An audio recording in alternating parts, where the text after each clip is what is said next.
Hi there, Sean Scorvo for HD23 again, this time with an unexpected COVID update. I'd originally intended to start pivoting to campaign issues at this point, and there's certainly a lot to discuss. However, just as I'm about to come out here, there's always another news conference or article or a talking head on TV that needs a BS check. It's starting to feel a little bit like The Godfather here. Just when I thought I was out, they pull me back in. So today we're going to briefly cover masks and gloves. First, masks. The CDC is now considering asking everyone to wear masks. A month ago, we were asked to do the opposite and conserve those masks for healthcare professionals. So what gives? Well, this was a rabbit hole I didn't quite see coming, so buckle up. It's going to get deep. And by the way, this is our dog, Wilson. He's a very good helper. So first, the rationale for not recommending masks was pretty straightforward. The use of masks is more to prevent the spread rather than to prevent the contraction of infection. So unless you're coughing and sniffling, the thought was it was best if those masks were kept in reserve for healthcare professionals. Unless, of course, you're using what's known as an N95 style mask. That's just a fancy way of saying that that style of mask filters out 95% of all particulate matter down to 0.3 micrometers. Those are very much meant to prevent contracting the disease, and those, being even harder to come by, absolutely need to be reserved for healthcare professionals. They're overkill for the general public and really needed in hospitals. Now, there are 4 extra very important things to know about N95 masks. First, COVID-19 is able to get through a 0.3 micrometer filter, so they aren't bulletproof. That's why you always see pleas for face shields as well. Second is that they're specifically supposed to be single use. In other words, never reused for any reason. Why? Because of fomites, which we'll talk about more here in a moment. Third, because they never were designed for more than single use, because they are disposed of, or they're supposed to be, they're very hard to come by right now. They're basically being used like never before. And 4, it has to fit extremely tightly to even work 95% of the time. So the masks we really need don't work 100% of the time. They're hard to come by, and they're uncomfortable. So why is the CDC changing its tune on wearing even less effective masks to prevent the contraction of disease all of a sudden? I looked deeper at the changing literature that the CDC is suddenly touting. I went back pretty far.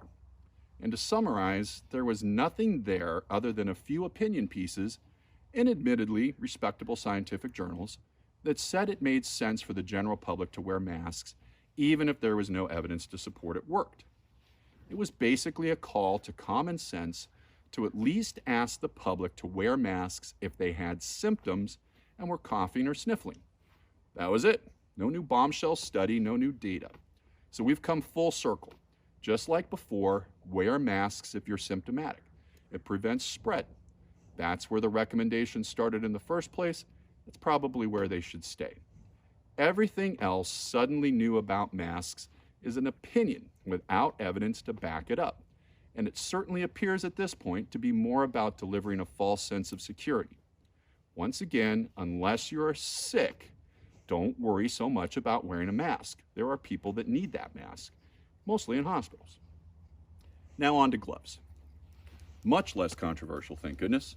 Gloves are a good idea if you're doing one thing with your hands, then want to move to another task or location, and don't want to contaminate that new location or task with germs from the first one. When it comes to spreading disease, using gloves in a grocery store where you're going from one task to another and not removing them is really no better than walking through the store and touching everything with your bare hands. Why? Again, back to fomites. So, what exactly is a fomite? A fomite is simply a combination of dust with bacteria or viruses. Kind of a fancy term for something you don't want to touch or spread. Virus fomites form when particles of virus grab onto dust, which then attracts moisture and becomes a little oasis for virus particles to survive in. Once that dries up, the outer covering of the virus breaks and the virus dies. Soap, by the way, just accelerates the death of viruses by chemically breaking the outer covering of the virus. And I should probably be a little bit more precise.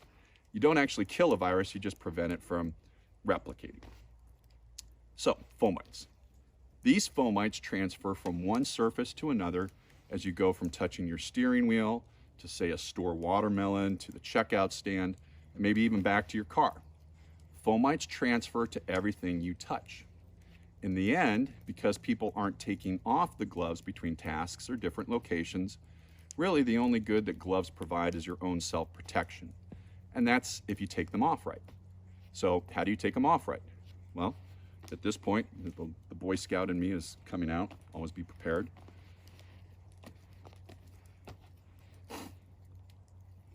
So during my career, believe me, I changed these gloves frequently. And here's the technique that I use. What you want to do when you're taking off the gloves is basically take your right hand and push it down from above. Kind of create like a little space in there that you can grab onto. It's all on the outside of the glove. You'll see that I'm not touching my hand to the inside of the glove or to my wrist. Now what I want to do is just simply go like this and now pull where I had my fingers in. By pulling, I'm turning this inside out. And I'm making sure that everything that glove was touching is on the inside and I can't accidentally touch it and go back to spreading disease to myself. Now, once I've done that, I go back and I put my thumb under the wrist of the other glove. Once again, not touching the outside, it's all inside. And because this hand was protected and I didn't touch anything out there, I know I'm not spreading anything to my wrist. Now I do basically the same thing. I pull the glove forward and I turn it inside out, but you'll notice that I'm holding on to the old glove. So now as I turn this whole thing inside out, I've got the old glove inside of the one that I just took off, and I can throw it away without touching anything and potentially contracting an infection. So in the end, gloves are fine, but change them often, take them off correctly, and make sure to wash your hands after you do take them off. In the next COVID-related video, we'll tackle fake doctors, so stay tuned. That one should be fun. Thanks.